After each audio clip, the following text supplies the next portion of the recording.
Okay. Thanks for your help there, Shannon. I used to do this every month, but it's gone. Every week, remember? I'm sorry? I was joking. My memory's so bad, if it isn't once a week, I forget it. Okay. Well, suddenly I feel better. Right. Welcome, everyone. It's 5:04 p.m. on January 14. Welcome to our People Broadband Governing Board meeting for the first meeting for 2025. We actually don't have a heck of a lot on today's agenda. We do have some kind of catch-up type tasks and so forth, but I'm thinking with any luck we won't eat up a full 90 minutes on this call. So calling the meeting to order, and I'll entertain a motion to approve the agenda. Thanks, Nancy. Is there a second? Someone? Paul has a second. Okay, thanks, Shanna. Okay, all in favor of approving the agenda, raise your hand or say aye. Aye. Excellent, thank you. And then there were minutes that Ellie published at the same time she issued the agenda. I hope you've had an opportunity to review those minutes. I'll entertain a motion to approve the minutes. Move to approve. Second. Thank you. Thanks, everyone. All in favor of approving the minutes, raise your hand or say aye. Aye. Excellent. Thanks, everyone. Steve, would you just ask for no abstentions and no's? Oh, thanks. Thank you for keeping me honest. We need to get Ellie to do this more often. Were there for the minutes? Were there any abstentions or any no votes? Okay, I think we're clear, Adam. Thank you. Thank you. Okay, public comments. Anyone have anything they'd like to add at this point? Okay. Chair report. I'm going to keep it real short here. You might have put two and two together there and concluded that Ellie DeVilliers, our executive director, is not in the area right now. She's out of the country. She is on the job working for Maple Broadband, but she's have to kind of cater her meetings to accommodate the time zone she's in, and so that's taken this off the map. But she does meet with Bakuda and all the other organizations that we're working with. She's involved with them, but she just tries to make sure that those meetings she holds happen in the morning when she's still upright, not asleep. So some of the questions you may have for me, I'm gonna maybe have to shrug my shoulders, especially as it comes to some of the financials. But we're also hoping maybe Lynn can give us a handle on that as well. Having said that, let's start with our biannual network build status report. I've got here. Where is it? One moment, please.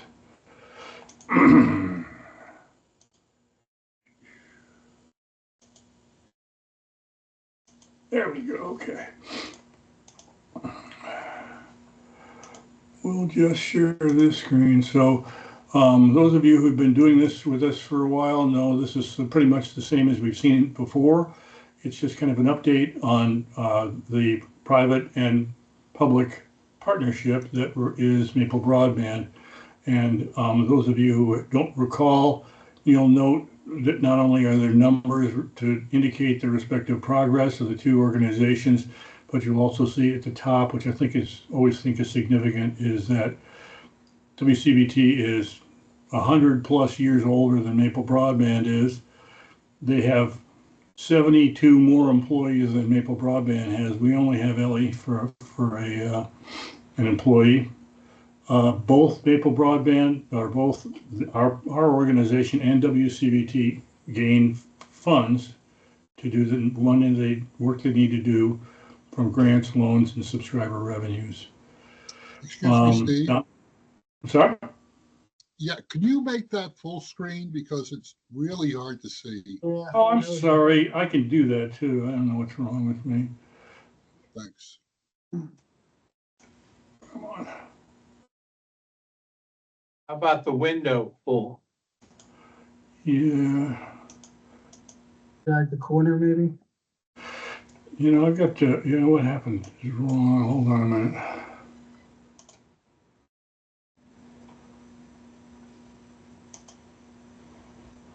There. Oh, good. There. Much better. Thank you, Steve. Just give me a half hour, I'll be able to do anything. So I guess the other part of this is pretty self-explanatory, I guess, is if you look up here at the top, you can see that when we first got started, we had 0 subscribers, and fairly inconsistently, we have grown over time, and the pace has significantly improved as we've moved through. And so now we have 3,380 passings, and during that same period of time, well, WCBT started out with more because they were building broadband before we hooked up with them, so they already had some added in, but they're still beating us in terms of their progress on the work they need to do. And something I hope those of you who had seen our annual report will note that WCBT is making a huge amount of progress, and I'm sure many of our communities are well aware of it. They're connecting up a lot of subscribers, but we do have Kurt Grundling has joined us today. He's the VP of marketing for WCBT, and he's going to be much better qualified to answer any questions you might have about the work that WCBT is doing and any progress and any other thoughts they have. So, Kurt, I don't know if you have any comments at this point. Sure, I can certainly hop in with you, Steve, here. And first, hello everyone, and Happy New Year. It's good to see everybody. I know many of you, and for those I don't know, it's nice to meet you here tonight. Obviously, I've been working with Steve and Ellie and many folks on the board for several years now, and I think Steve, we kind of present this update twice a year? Is that correct? If I remember correctly. Yeah. So there's been a lot of progress made. I mean, 2024 for us was really a extremely busy year. Not that the years prior to that weren't, but seemed to like a lot of our construction progress was really coming to fruition.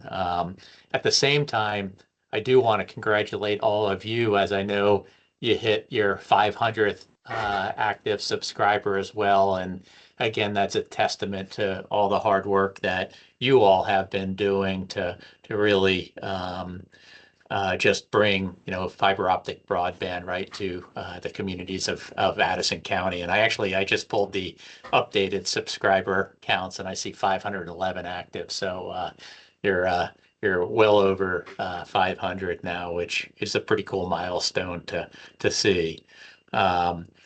So, as Steve mentioned, these are big builds, big capital construction projects. Everybody wants them to go faster than they typically go. There's a lot of moving pieces. We're in the process now, right? In Addison County, I think just about all the engineering design. We have a couple areas where we're still doing some engineering and design work, but for the most part, you look at a lot of the towns. And can I steal your screen for just 1 second, Steve, and just pull up a map?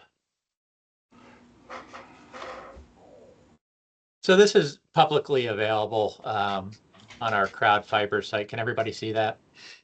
Yes. And you can kind of see all the green is where stuff is substantially complete today. So you can see a lot of the towns, right? Assenpant, Bridport, Weybridge, much of New Haven. That doesn't mean every subscriber is converted. It means we're in the process of converting subscribers. Drops, especially underground, might still being run, and we're still scheduling customer installations. But the mainline network is substantially complete in those areas. The orange is stuff that all started in 2024. Much of it may be complete. But there's, pieces and parts, whether that's splicing, whether that's some make ready, some underground or some aerial that still need to be run. So that's all in progress. In further along than any of the blue. The blue is all stuff that's going to be built in 2025. Obviously some drops and customer conversions might spill into the following year, that as well. So that, picks up the remaining parts of like Bristol. I think we're probably about 80%. I think it's on your chart, Steve, about 80%, complete in terms of the mainline network in Bristol. But there's some tough sections, some underground, some stuff that we were waiting on make ready and tree trimming, or some other items that's spilling into the rest of it for this year. Big portion of Moncton is going to be built this year as well. So the stuff that I think that's the Moncton part, right? Where am I on the map? I got to get reoriented here. Yeah. The sections in here, which will be built this year. So I know they're working on make ready work, tree trimming, all the engineering designs completed there as well. And again, one of the things we're doing this year, we're going to have 13 contract crews from 5 different contractors working in our network. Now, that's not just the Addison County towns, but that is a record number for us that we are able to secure for this year. So all those contractors actually, many of them are already working right now. There hasn't been a ton of snow yet this year, so we've been getting pretty good performance, good mileage, and projects are moving along already.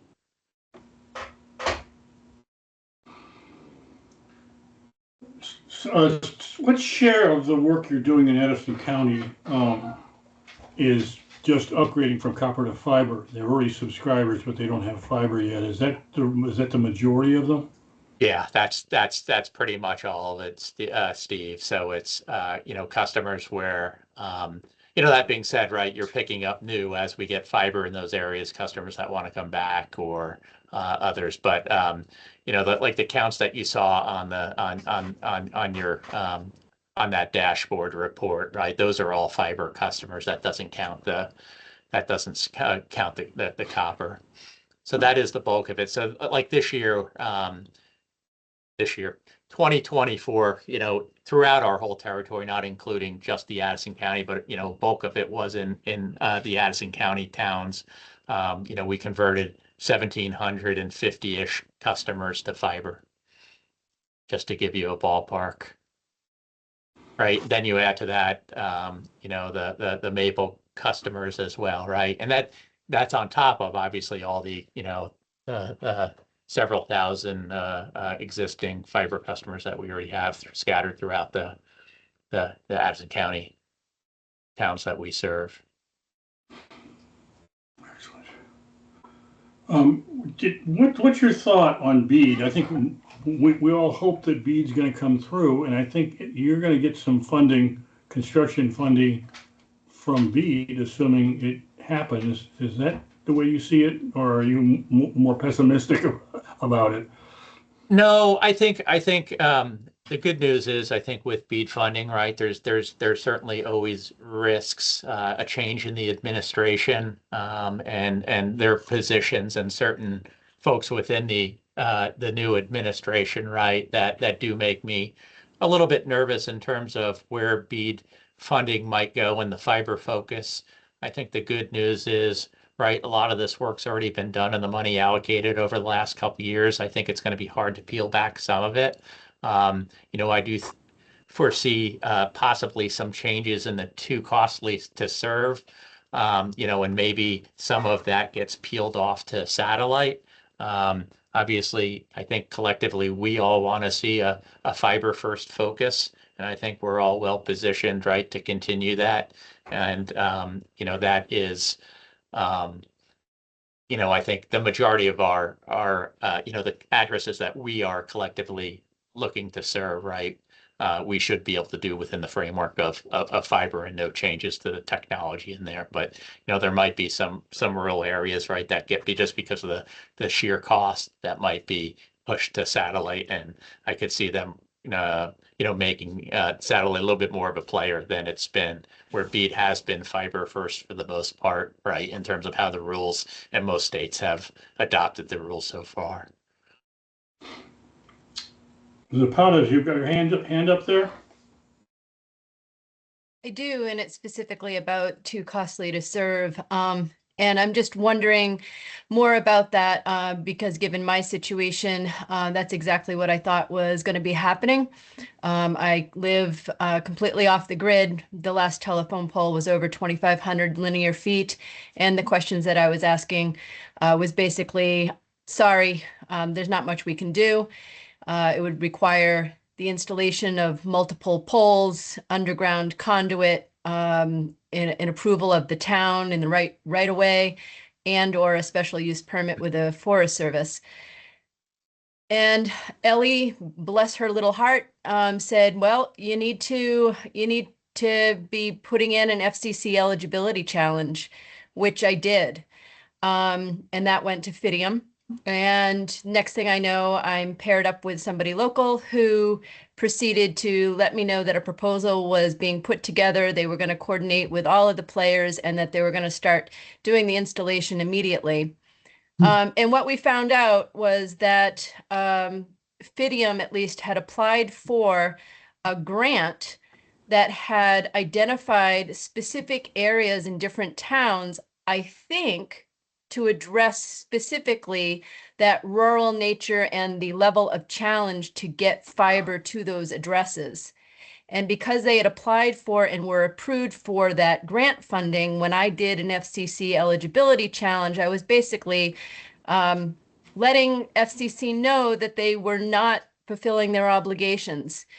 To be quite honest, if Ellie had not guided me, then myself as a landowner and homeowner would have had absolutely no idea. There is no transparency around some of this grant funding that has been made available specifically for those instances that you just referenced. And I'm wondering how Maple Broadband might be in a position to shine a light on some of those funding mechanisms or the grants that have already been awarded that might be relevant to, different landowners.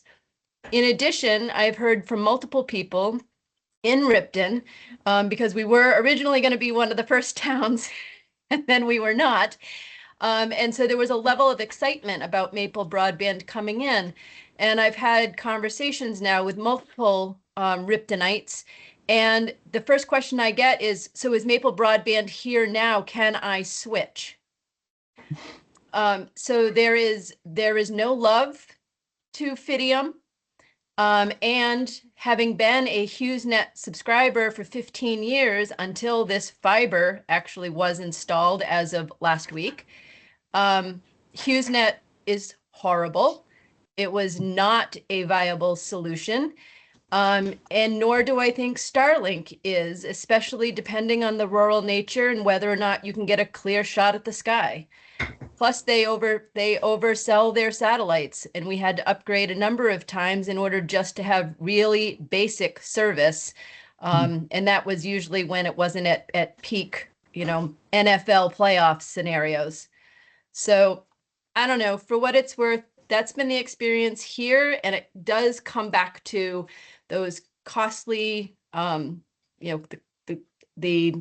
more rural nature and complex installations. And to be quite honest, those are the people that probably need it the most because they don't really have other viable options.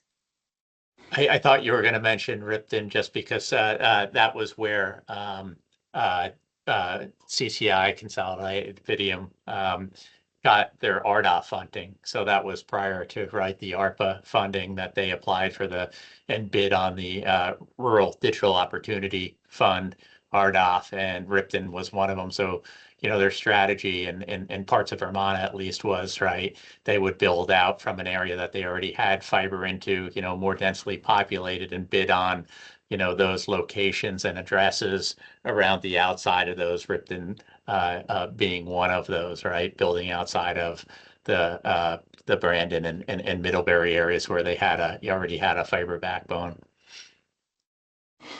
Yeah, and Zapata, what I can tell you is that we are we're banking on the fact that we're going to be awarded BEAD funds, and the build out, the towns that we have yet to build at all are Middlebury and Ripton. And we've made good progress on this. So this is all the work we're doing right now is kind of in the background because we're working to make sure that we have a place to put our network hubs. We have found and signed a hub location in Middlebury, and I just submitted, it's Tuesday, yesterday, I submitted an application to the town of Ripton about our hub up there. So everything we're doing is with an intention to do this job completely. And to Kurt's point, there's matters that we don't have control over. You know, things could happen in Washington, D.C. that we can't predict. But at this point, we're not hearing any concrete discouragement about, you know, continuing with the work we have to do, and our obligation remains serving every subscriber in every town. And the fact that you're off grid only means that it's going to be more expensive to do, but the way that BEAD is designed, it's supposed to cover that. So I think you probably get a more informed direction if you check in on our February meeting when Ellie's available, because she is really pretty heavily involved in all this, trying to make sure that we're working all the angles we can. Does that cover you for now, Zapata? Okay. And then there's a raised hand at ACRPC. I'm guessing it's wrong. Yeah. Hugh McLaughlin here. What I'm trying to do is for unserved areas where there isn't currently copper, we have been putting out fiber. And I want to know what's a reasonable 1 year and 5 year conversion factor from passings to installs of actual customers and pickup. This last year, Ellie reported that we were like 14.7% of our passings were customers.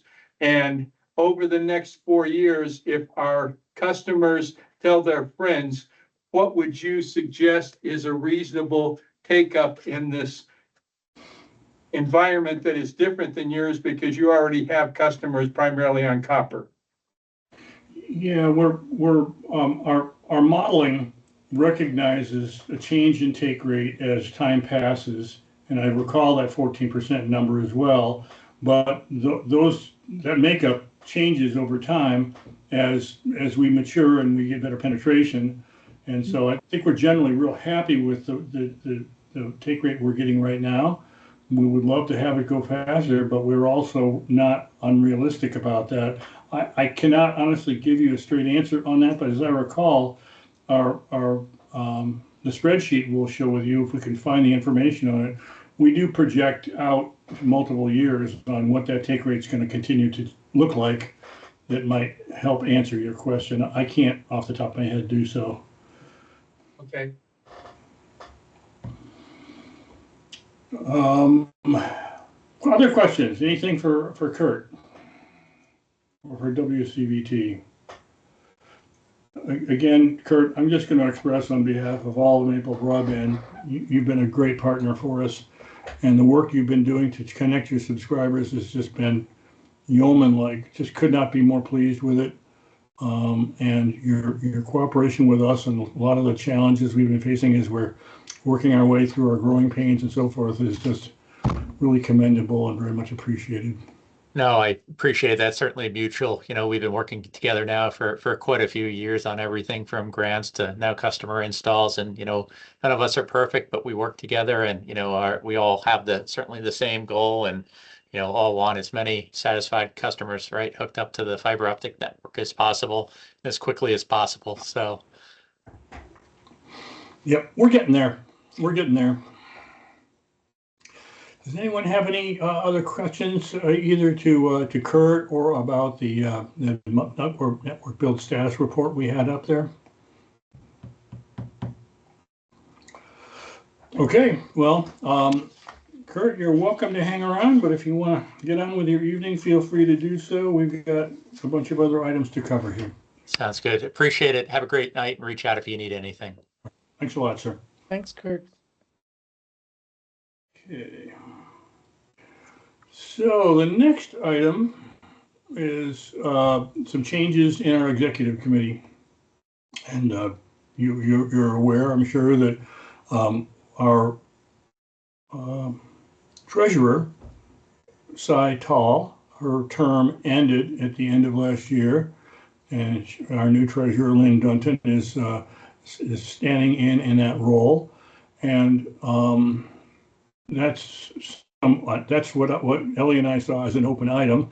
We also ran into a situation where our vice chair, Carl Seebecker, recently informed me that his shift working for the school system, Addison Central School District, is basically put his obligations right on top of when we have our regular executive committee meetings, and so it would make it very difficult for him to actively participate. So he is asked to step down from his role as our vice chair and a member of the executive committee, and he's done a great job for us thus far, but we got to recognize that there's going to be some churn in this. So we kind of cast around a little bit to see what we could do to get things squared up. And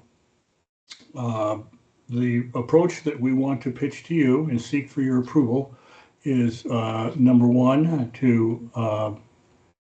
to appoint Cy Tall, our former treasurer, as our next executive committee member, and then also promote Shannon Haggett, who has been on the executive committee for several years. Since we're now short an executive or a vice chair, we're going to ask Shannon to serve as the vice chair. So we kind of want to get those two things done today. That will restore the makeup of our executive committee of 5 members. And I honestly couldn't be more pleased, especially about Cy, because her insights in her work as a treasurer has just been very, very much welcome. And she has always kept our meetings light, which is good. I think we're all pretty serious about the work we're doing, and she finds a way to kind of put a nice smile on things from time to time, which is always much needed and welcome. And she also has some institutional knowledge about Maple Broadband since she was doing treasurer work for several years. So we're not bringing anybody new at all, with Shannon having been working in our executive committee for quite some time as well. So I want to just acknowledge the work that Carl had done, and I would also like to move that we appoint Cy Tall as a member of the executive committee and promote Shannon Haggett into the position of vice chair. Is there a second? Second. All right, thank you. Discussion. Yeah, Steve, this is Paul. Yep. Yeah, I think the answer is obvious, but I just wanted to confirm Cy and Shannon are willing to step up and take on the additional responsibility. It's good that you asked, because I sometimes make those kind of assumptions as well. So good idea. We're very lucky. We have an eager executive committee, and that's not just those two folks. It's everybody that's on the executive committee. They not only take it serious, but I think most of us enjoy it. And I know for what it's worth, when I've spoken to Ellie about it, I'm having fun. That's the only reason I'm still doing this. It's not so much I'm getting a stipend or anything like that. And I asked Ellie recently, and she's having fun too. We're doing some interesting stuff, and we're also learning new things every day. So I think it's much welcome. But the short answer to your question is yes, both Cy and Shannon were fine with that change. Great, thank you, Cy and Shannon. Any other questions, concerns, discussion items? Okay. All those in favor of appointing Cy as our next executive committee member and promoting Shannon to vice chair, please raise your hand or say aye. Aye. Any abstentions? Shannon? Oh, you have to abstain, yeah. Yeah, I'm abstaining because I'm on the ballot, so thank you. And okay, fair enough. And so what do you say? Any abstentions and then any negatives? Okay. Thank you, everyone. Appreciate your helping us get back to where we need to be, and it'll keep us moving on the same kind of rate that we're going now. Construction priorities. One moment. We started to do this, have this conversation at the last meeting, and we ran out of time. So let's see if we can wrap this up now. Okay.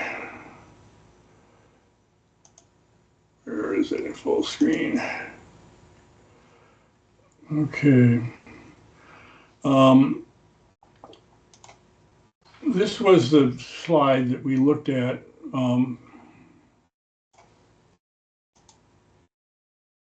at the last meeting, and I think what we want to make sure our governing board understands is how what our we'll call it a strategic plan regarding the work that we're doing in our CUD, which is basically more or less the entirety of Addison County.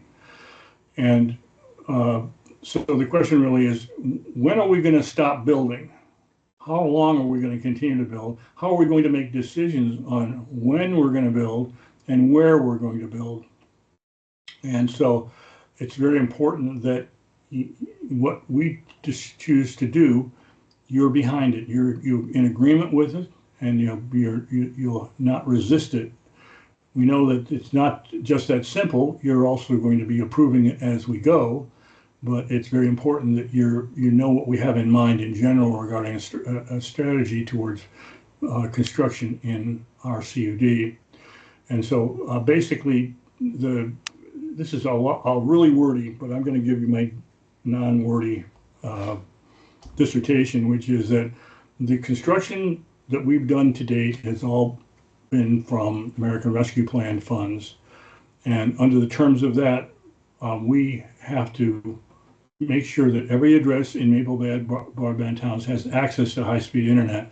And that doesn't mean all Maple broadband. It just means everybody has access to broadband service, whether it came from us, came from WCVT, it came from GoNetspeed, it came from Consolidated.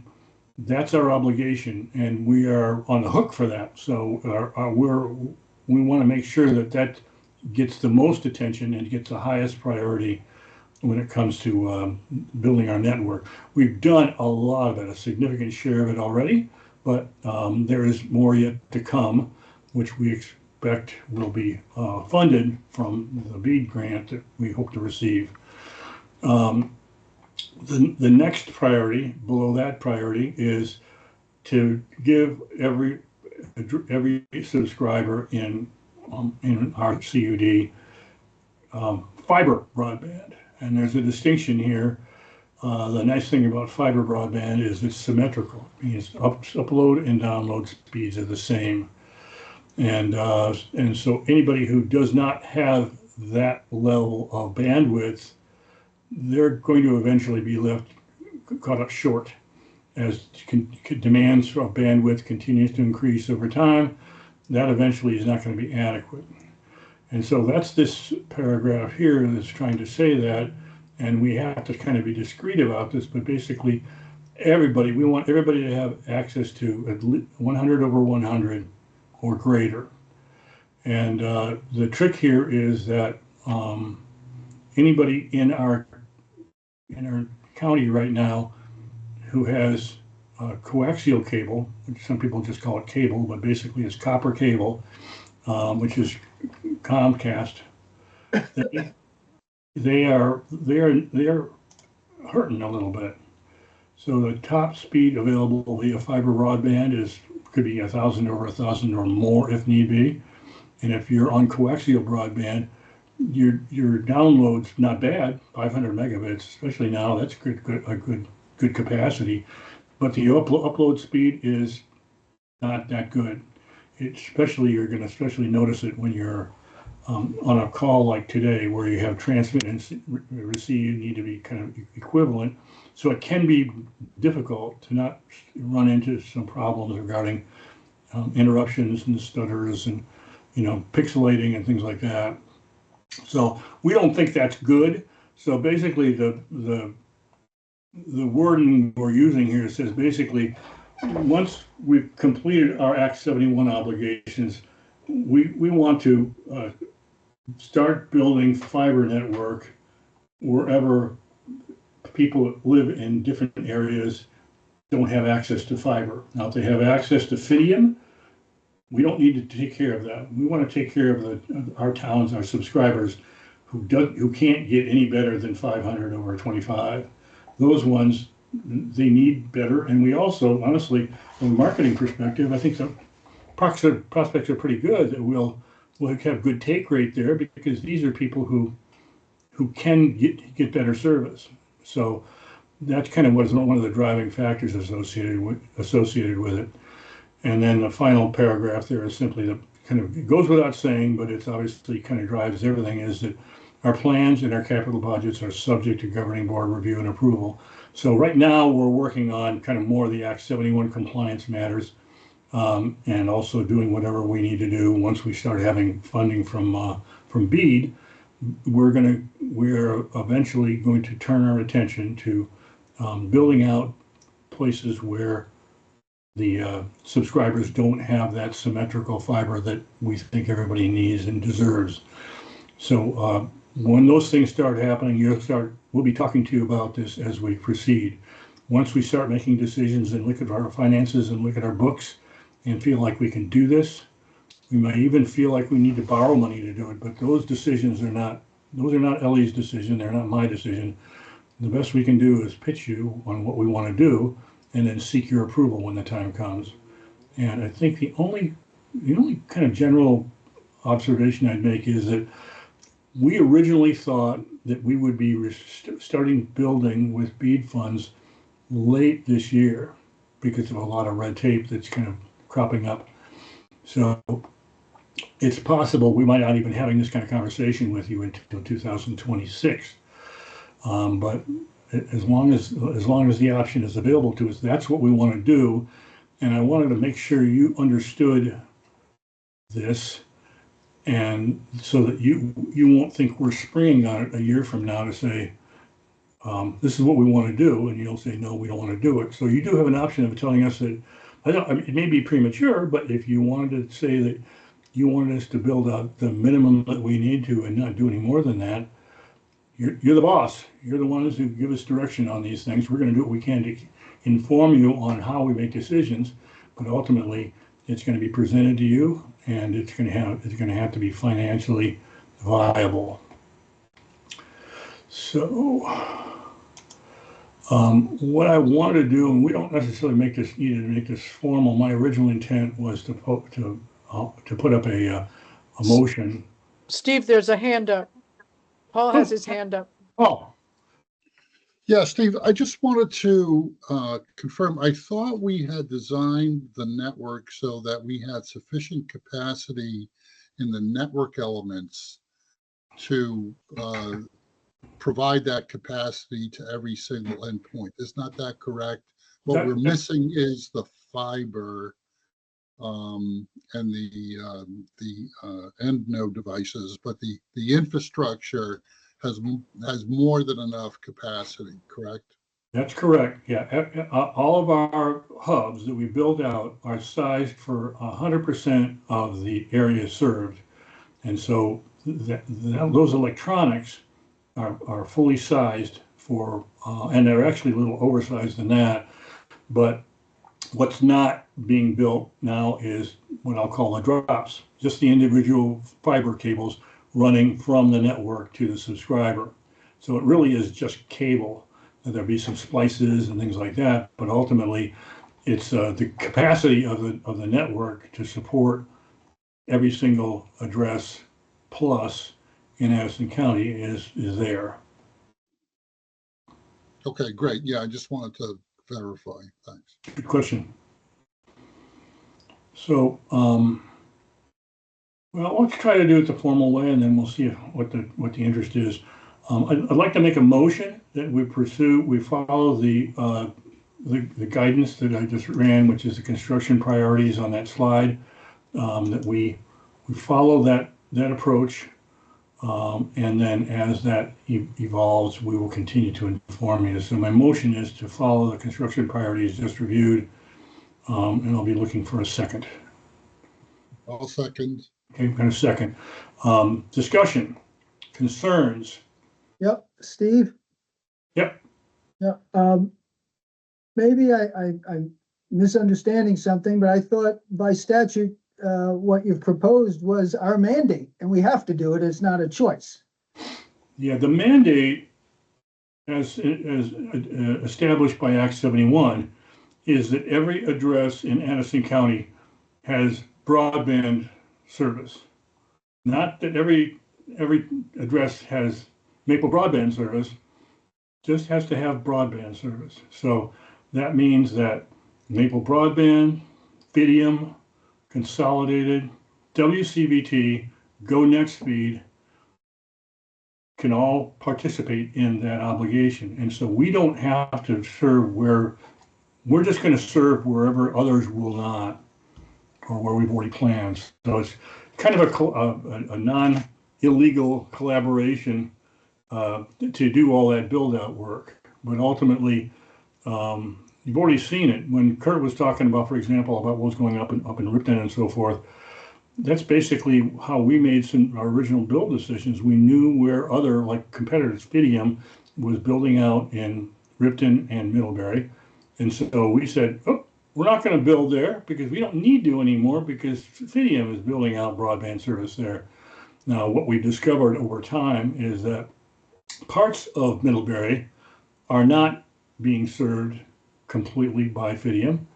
And that's really our target. So when you put in some new hubs, we'll be serving those areas. But it is not exclusive. It's not by intention. VCBB did not want to see this be an exclusive relationship to make sure that Maple Broadband gets everybody served. It's just to make sure it's kind of an egalitarian approach towards ensuring that all the residents, all the addresses in Addison County have that good access. Does that answer your question? And so your proposal that you're asking us to vote on is that we're only going to go after those that are not properly served or underserved, and we're not going to at all look at anybody who is already served. Well, there may be, yeah, I think you're basically spot on, Ross. I think that matters could change. Part of this is that whenever the term that I'm dancing around is called overbuilding, which means basically when we deliver service to Virgins, for example, which is served pretty much exclusively by Comcast, and we decide to serve there, we're overbuilding that area. We're putting in fiber where there's already coaxial cable. In the same token, there's other parts of our area that, like for example, we might someday decide to provide service elsewhere in the county, and it's going to be a business decision when that time comes, because there's merit to having competition in all of our communities. It makes the prices go down and makes a better competitive environment. But we're working in a rural area, so you don't see it all that often. But I'd say basically, I think you're on the nose there, Ross. And so I guess what you're asking us to vote for then is just for this year? Is it, I guess I don't understand the difference between, what you just described, which is hitting everyone who's unserved or underserved, as well as potentially offering some competition in areas that are served, as opposed to what it is what are you proposing exactly?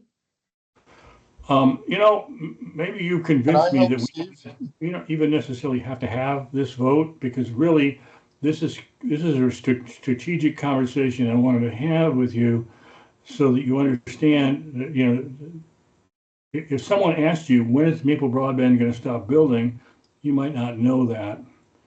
And the answer to that might differ depending on what you say you want us to do. And so I think what Ellie and I have discussed, and we got pretty heated about it for a while, because we don't necessarily know that this is what we're going to do. We may not do it. There's a long time between now and then, but I think we want to make sure that we're thinking alike on this, and that you're not going to be surprised when we tell you a year from now what we plan on doing, and add more granularity to it. So I wouldn't object to withdrawing this either. Adam, you've got your hand up. Maybe you can help.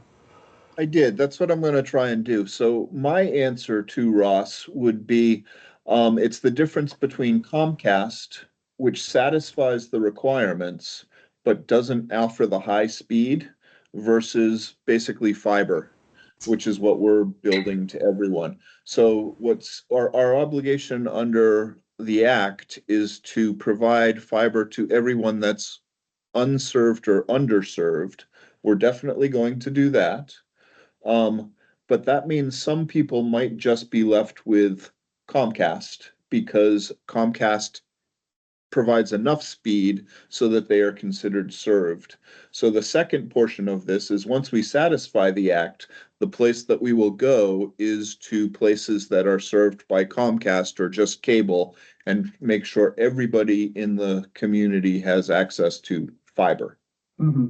Does that make sense, Steve? You did a good job with that, Adam. I think that we learned early on when you got started with the work that we were doing, that since the beginning, 2 years ago, 3 years ago when we got started, Virgins is 100% served today. Everybody has sufficient bandwidth to meet the mandate set forth by the Act. So hypothetically, we can never go there. We can never build to it at all, because they're compliant with Act 71 requirements. But when you look at it at a high level view, they're not going to ever get as good service as we can deliver, because we're doing fiber and they're doing coaxial cable. Right, so if we approve this motion that you've made, this isn't going to preclude us from, in the future, perhaps going into those places if we've met all our other obligations and we feel like there's a strategic or a financial or good reason for us to. Because personally, I hear these stories about people complaining about the service they're getting, and I would hate to not be able to improve the situation for the residents of the county who are in such a situation, if we're able to do it, Right. Yeah, I think that the tricky part is this overbuilding work that we would have to do if we, for example, if we start putting fiber up into Virgins. That's very expensive. Virgins is a small town, but as I recall, it's going to be about $30,000 or $40,000 a mile to build out the rest of the network. So we have to have enough money burning a hole in our pocket to be able to do that, and also make a case for how we're doing things. Being a not-for-profit, we have to manage tightly our budget to make sure that we remain viable, since our expectation is Maple Broadband is going to remain operational at a minimum. We will stop building at some point, but we'll still be responsible for the service provided to our subscribers. So, yeah, a lot could change. It would be Steve, there's great. there's another hand up. Zapata has her hand up. Zapata. Yeah, I'm just wondering, because we are recording this, and I just remember the last session that we had when we started talking about sort of strategic plan, that we stopped recording in order to have it as a more internal dialogue, in kind of giving us an idea of what the future might look like. And I don't know if this falls under that kind of that same purview. I am in the same boat that Ross is, as far as, recognizing the motion that's on the table, and how that would play out in regards to our obligations as well as meeting the underserved population. But I also wouldn't want to preclude the ability to have redundancy and consumer choice. And I think that's part of what we were discussing last week. So I don't know how much further this conversation needs to go or what we're actually voting on, because I don't feel like anything that we're saying right now is binding in any way. You're right. The intent, Zapata, it was simply to kind of inform you, and perhaps the timing was no good on this, because as we move towards making some hard decisions about what we're going to do next, we'll probably be going into executive sessions on those things and things like that. So I'm, if no one objects, I'm going to withdraw this. Adam, you had your hand up? Hugh has a comment or question. Since You.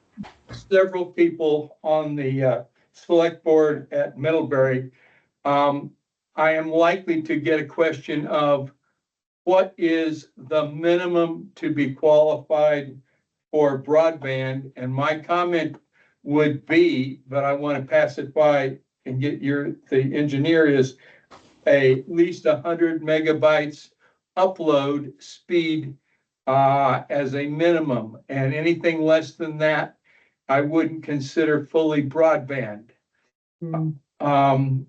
It is not what the Act 71 says, but it is what I call the better long-term description of where I expect communications to go. That's pretty sound. I think the truth is that the requirements set forth through the FCC and kind of trickle down to VCBB is those speed thresholds are 100 megabits download, 25 upload, 25 megabits, and that's basically to accommodate Comcast, because they can do that and fiber can blow the doors off of that. But I think from our perspective, what we're deploying is symmetrical, the same download speed as upload, and as defined by VCBB and the FCC in more recent rulings has been 100 over 100.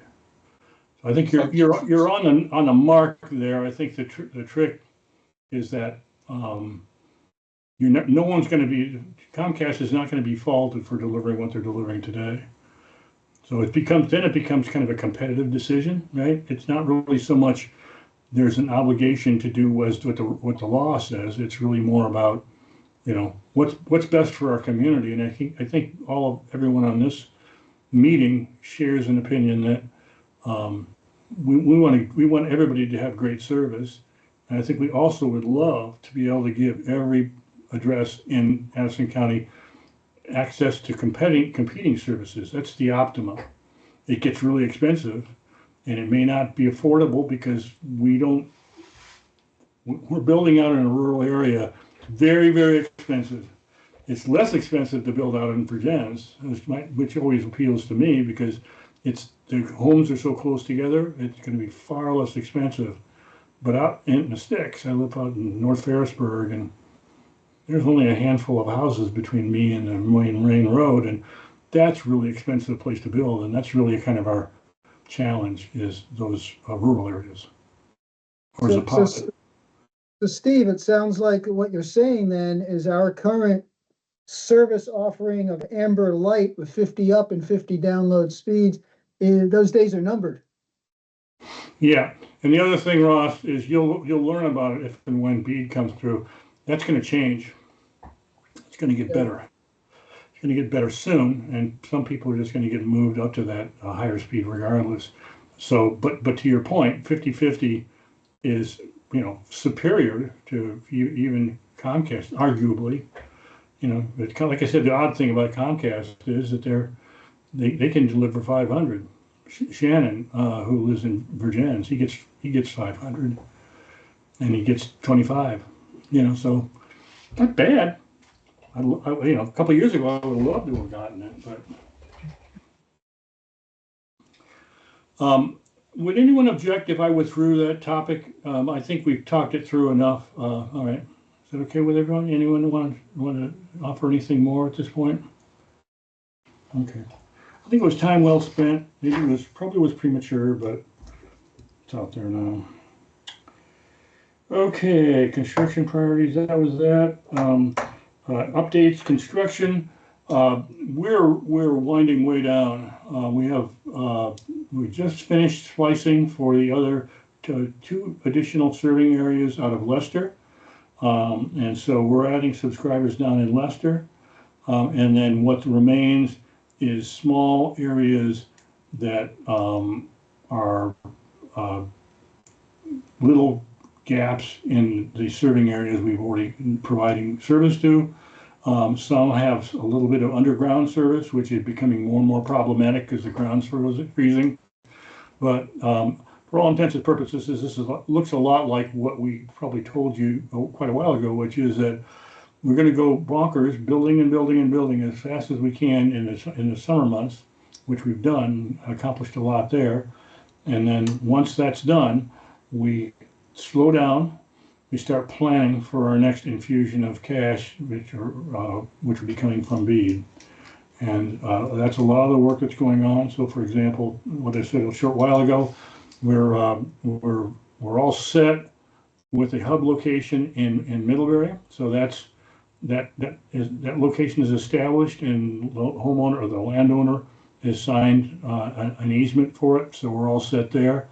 And I think within reason, I think we're probably going to have something in Ripton in hand within the next month or two. I just handed off the package yesterday, and I think it should go pretty well. But that's really our two big planning portions of what happens in 2025 is making sure that we can put our gear where we need to put it, and we're not going to run into any obstacles there. So getting that landed now is key.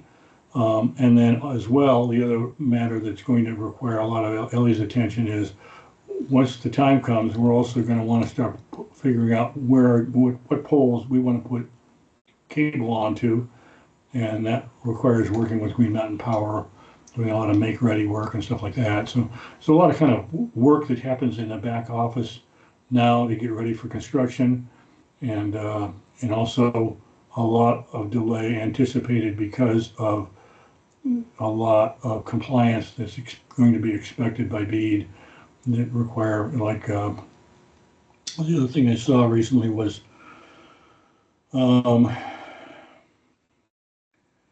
it was not architectural, it's historical. You have to make sure that you're recognizing the historic character of the area you're working through, and a lot of other areas to make sure that we're not building on top of something we shouldn't be. So there's a lot of that kind of planning work that we're doing right now. And BEAD, Ellie completed the BEAD pre-application about a week ago, about this time last week. And that is now in the hands of the VCBB. And I think it won't be too long. I think we're thinking March. We won't necessarily know a perfect outcome of what's going to happen next, but we'll know a lot more about what our prospects are for BEAD and what construction funds we'll have. And perhaps at that point, we'll give you a lot more visibility to what we plan on doing to continue to do our build-out work that we're doing. Does anyone have any questions about construction or BEAD?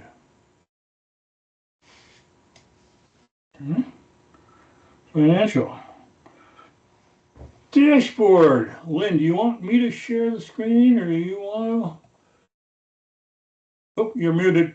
Yep. So Ellie sent one tab of the dashboard that, Steve, if you can share that, that would be great. The whole dashboard that you typically get, you didn't get before the meeting. And that's because I was still inputting data and I had questions, and I didn't want to send something out before I had a chance to talked to Cy. Cy and I spent a couple hours together today, and then I want to share the dashboard with Ellie. So I will be sharing the dashboard with everybody, all tabs, soon. And apologize for the delay. This is my first month doing it, and I've been sitting in the meetings and listening, and have met with Cy and Ellie and Darlene, and the learning curve is steep. But I'm feeling like I'm kind of getting it now. So that's all to say, the full dashboard is coming. The tab that Ellie included in the packet, I will try to answer questions, and Steve, you know, and Cy, I hope that you'll chime in here, because I don't feel like I'm the expert in my first meeting. Full disclosure. So anyway, any questions about that dashboard that Ellie sent in the packet?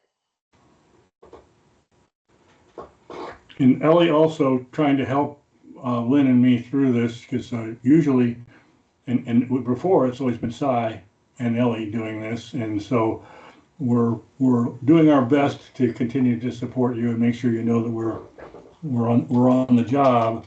Mhm. Would you like me to share one of those dashboards with the group, or how do you want to handle this, Lynn? Do you want to just? I mean, does anybody have any questions about the operations report that Ellie sent? Hand up. Wait, I don't have. Yep. All have. I have a question on the dashboard. One number just jumped out at me, and that is the total disconnections is 47. And I'm wondering, why are there so many disconnections? Do we know the reason? Is it delinquency pretty much the primary reason? We've had some struggles with WCBT on some of this reporting, and this may well be part of it. What happens is when a new subscriber comes on, first of all, they're going to be expected to pay an installation charge, which might be some sticker shock, and as well, they're not necessarily accustomed to the bill. And so as a result, there is to some degree, there are subscribers that don't pay on time. And what seems to be the most common occurrence, based on what we're being told by WCBT, is that once they get their service disconnected, they promptly pay.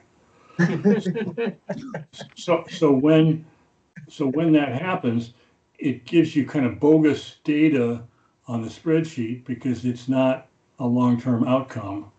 And so there are some disconnects, but that's kind of in the minority. And so I couldn't give you the particulars, but I can tell you in general, the volume of disconnects, I'm trying to find where they are here. Address service passing.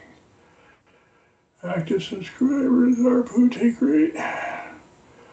And I think you'd asked, Paul, you'd asked about take rate under the operations tab, under row 18 take rate. We're sitting at 14% now. It's dropped a little bit before. I think Ellie had put in an explanation about that. And then delinquent accounts, current change. Yeah, I'm looking under delinquent accounts and disconnections, right? And so you can see it doesn't look quite right. You look at previous month to date at 18 for the disconnections, and then month to month change is to 2.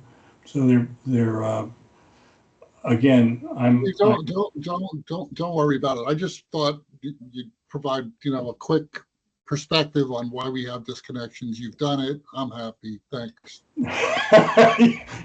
Thank you for taking the hot lights off of me there, Paul. Yeah, I think honestly, you deserve better than what I'm giving you. So if you keep that in the back of your mind, let's dredge that one up at our next governing board meeting, And I'm sure we can give you a better thoughtful answer, because Ellie spends a lot of time with these reports and the spreadsheets. And yeah, I can assure you, anything that doesn't seem right, she knows it doesn't look right, and she's already working on it or something like that. So I beg for your patience, and so we can give you a better, complete treatment next time we meet. You got it. Anything else on the dashboard? Can I So speak to Steve- that, to disconnect a little bit, because Paul, some of it is definitely reporting, and it's something that Ellie and Darlene and I are all talking with WCVT about, because we're not quite sure how long they go from delinquent to disconnect, and there are numbers that are odd. So I suspect that that number may be wonky just because reporting is a little bit wonky. And the other thing I just wanted to point out about the dashboard this month is that it's not simply Lynn having a steep learning curve, which she definitely does, but she climbs extremely well. Is that Darlene has not really closed out the end of the year. It takes longer to close out the end of the year. So we've got numbers that we're kind of waiting for to make sure we get the right stuff into the dashboard. So when that gets through and we've got reconciliations of all of our bank accounts, blah, blah, blah, blah, then the dashboard will be a little more accurate. I mean, we could get pretty close, but it would be nice to be as close as possible. So Lynn will be dealing with that as Darlene gets a little closer to closing everything out. Okay, thanks. Sai, well, we got you up there. What can you tell us about the audit? Not a damn thing. No, it is, I mean, it's basically, it's proceeding slowly. Our friend Bonnie was on vacation and Ellie was on vacation, and now they're back connecting, and it's really a matter of making sure that the journal entries that are going in are proper. And Ellie is working on it from South Africa, and Darlene's working on it from Middlebury, and it just sort of proceeds. And we're going slow, but I think we've all agreed that going slow and getting it right is better than going fast and getting it wrong. So it'll get done, and now we're starting to collect data for the next audit. So yikes. And I think we've probably reported to you, certainly Sai reported to us at one of our executive committee meetings, is that this is taking ridiculously long to do, this is an audit that arguably should have been done a long time ago. 6 months ago. But it's also the magnitude of the work that needs to be done, because of the nature of this particular audit has put us in this kind of a situation. And Sai's best guess is that once we've created the template with this audit, then it's going to be way, way easier, way faster to put everything together when we do an audit for the next year. This is just a lot of new stuff. There's the one I keep hearing about is asset capitalization. Everything we install gets its own line entry in our audit report. And so, the cable from my house to the main road has got its own entries, and another cable that runs down from that road to the other road. So there's a lot of entries. We're pulling in a lot of cable. We're putting in a lot of electronics. So there's a lot of financial entries that didn't exist, because we didn't show on our books a year ago that we had any cable. It was way easier when we had no assets. Yeah. Right. So yes, it's clearly, and I know from listening to Sai talk about it, it's painful for her too. But I think everyone is happy that this will be the last painful event we're going to have to go through, because the subsequent ones will be a lot smoother, and maybe fingers crossed we'll have future audits done. Yeah. Any questions on the financials, folks? Okay. Anything anyone else wants to talk about? Okay. Just a reminder again, still panhandling for a delegate for Whiting. So If you know anyone in Whiting that might be interested, Whiting is, what I find frustrating is that Whiting is getting Maple Broadband service right now. They don't have a delegate. They haven't expressed any opinions of what they want or don't want, but we're building it out anyhow because that's our obligation. But we still would, I think, the more transparency we get all of our delegates, the better off we all are. Next meeting is on February 11th, and then we'll have a great reunion with with the rest of the A team that's not here or not ready or whatever. So I think that'll be really worthwhile at that point. Anything else anyone wants to talk about? All right, well, thanks all of you for your patience on this day. We'll return you to a more accountable level of delivery on our next meeting. So thanks all. I'll entertain a motion to adjourn. We've got a motion from Paul. Thank you, Sarah. Thanks, everyone. Enjoy your week, your next month.